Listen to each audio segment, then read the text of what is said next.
Hello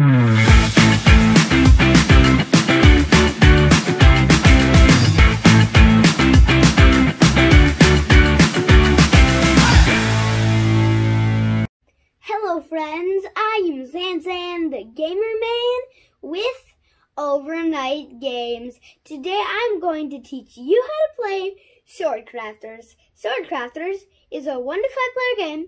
It plays within about 30 minutes. Designed by Rehberg and Neuman. Published by Adam's Apple Games. Now, let's get to teaching you how to play. Setup. Create 3 stacks of shuffled sword tiles. Shuffle and deal 3 sword magic cards face up on the table. Sword magic cards are double-sided with beginner and intermediate sides, depending on experience.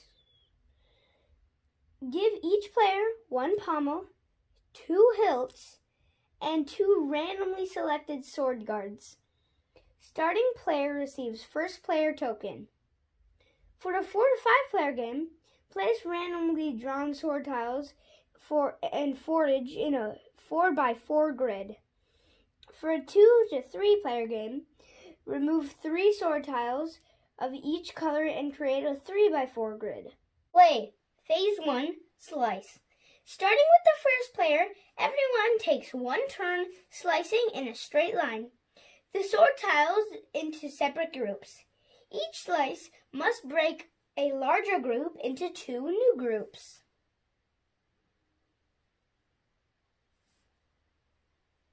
Phase 2, Select.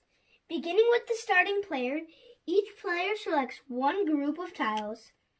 Player whose group includes anvil will go first next round.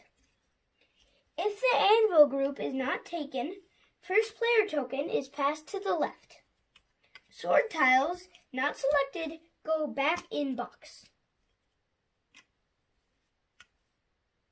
Phase 3, Crafting your sword. Assembly sword by lining up slots and inserting firmly. Sword must have 4 sides, but tile order is up to players. Once all tiles have been used, recreate 4x4 grid and start a new round. End of game. Play proceeds for 6 rounds, at which point you will not be able to create a new grid with unused tiles. After that, let's score on how sharp your swords are. All players hold their swords toward the middle of the table, and the player with the longest sword receives 6 victory points. Tied players also receive 6 victory points. Players score each side of their sword by multiplying the longest row of matching gems by 2. Gems need to have at least 2 gems in a row to score. Players count up gem totals on all sides of the sword magic cards. If players tie, points are divided equally, rounding down and shared. My final thoughts about the game are that you are able to build the swords and you compete against whose sword is the highest and whose sword is the coolest.